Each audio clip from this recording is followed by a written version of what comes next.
The AC broke down during a heat wave, so I asked if I could stay at my girlfriend Ronnie's place for the night. She said no without hesitation. We agreed. No living together before marriage. Hernandez, can't you respect my beliefs? I apologized and let it go. Ronnie was traditional. I'd always respected that, and this time was no different. But that night, too hot to sleep, I was mindlessly scrolling and stumbled across my company intern Nick's Instagram. Landlord kicked me out last minute. Thank God my boss took me in, otherwise I'd be sleeping on the street. The background in the photo was familiar. It was Ronnie's apartment. I stared at my phone screen and lit a cigarette. So my conservative girlfriend was only conservative with me. Ronnie only said one thing to me. Are you a princess? You can't sleep without AC? God, that's pathetic. Can guys stop being so dramatic? I closed my eyes. That photo wouldn't leave my head. Nick had posted a shot of his lower half in a suitcase. He was wearing my slippers, dressed in pajamas, standing in Ronnie's apartment. I had barely walked out her door before he walked in, and the whole time, Ronnie had been rushing me out. Hernandez, don't you have things to do? You're so clingy, you know that? Go home. I've got an emergency at work coming up. Turns out there was no work emergency. The emergency was Nick. He was a new intern at my company, and we hadn't exactly hit it off. I'd mentioned it to Ronnie once. She didn't seem to care, or even really listen. I had no idea she knew him. She never brought it up. But clearly, Nick was spending the night at her place.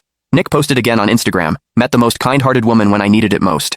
This time, Ronnie was in the photo. She was smiling, that soft, indulgent smile I knew well. 2 bowls of bolognese pasta sat on the table, her favorite. When we spent weekends together, that was the dinner I made for her all the time. I taught her how to cook it. She made it for Nick. Then a comment appeared under the post. Nick was showing off. $200 rent, utilities included, no deposit. Best landlord ever. Landlord.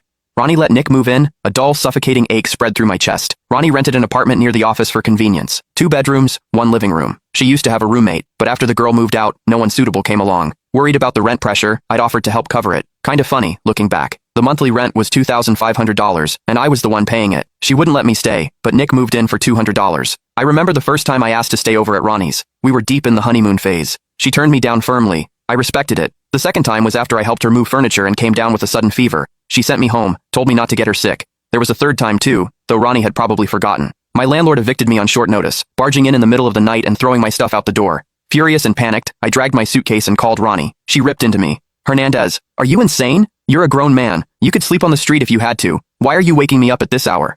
4 years. I never once got through her door. Nick walked right in. I had to admit, her old-fashioned boundaries only applied to me. My phone buzzed. Ronnie sent a message. Good night. By the way, found a new roommate. Moving in tomorrow, kind of last minute. Hernandez, it'll be a little awkward for you to come by after this. I stared at that last line and almost laughed, but the tears came first, dropping onto the screen. I wiped my eyes and didn't reply. Nick posted a third time on Instagram. One photo was of him and Ronnie clinking glasses. In the other, their cheeks were practically touching, celebrating the new place. Ronnie, thanks for everything. Looking forward to what's ahead. Night. A man and a woman, alone together. I'd once found a craft beer I thought Ronnie would like and brought her a bottle. She accused me of trying to get her drunk and said she never touched alcohol. Now she was drinking with Nick. In that moment, whatever feeling I'd been holding on to finally let go.